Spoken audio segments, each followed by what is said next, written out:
Welcome to Mats and Masks.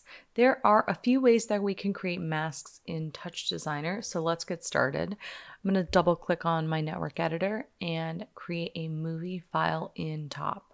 We want to navigate to our file parameter and switch that to the oil drums image. We're going to use this image here and create a mask cutout of the center.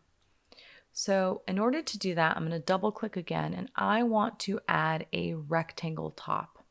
We're going to use this to create that mask cutout.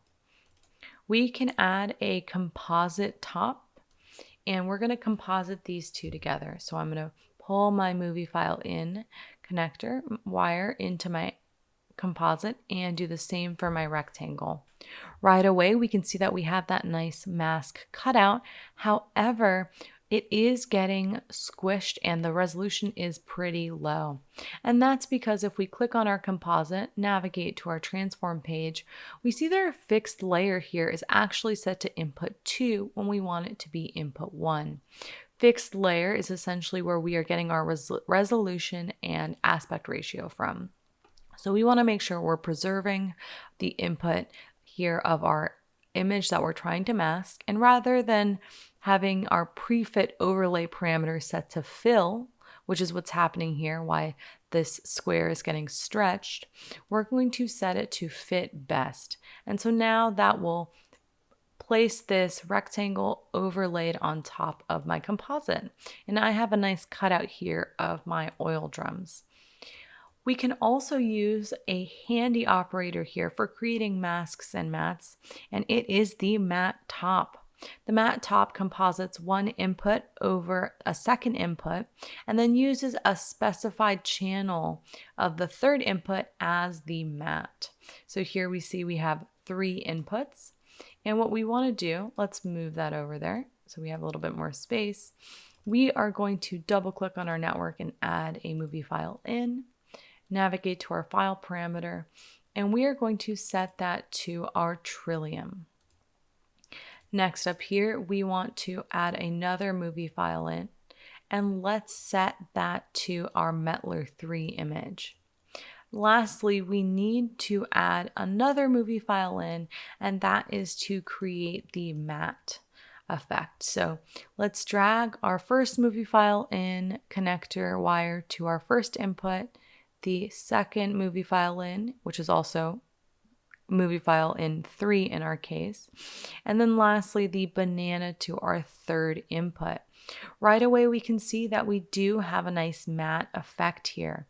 And just to reiterate, we are using the first image or input is being placed over the second image, which is our Metler sky, using the alpha. In this case, our matte channel is using alpha of 3.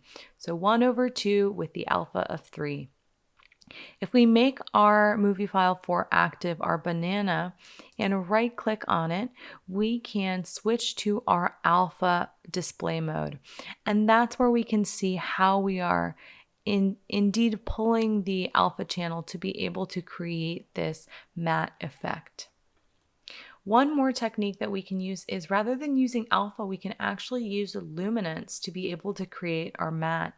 So let's double click on our network here, add a movie file in, and what we want to do is switch this to the Jelly Beans 1 JPEG. And I'm going to double click again, add my movie file in, and let's choose in this case the oil drums image. So we are going to look at an approach that allows us to switch between these 2 images, almost crossfade between them. So lastly, I'm going to add a ramp top, and we're going to use this to be able to switch between the 2 and create an organic transition.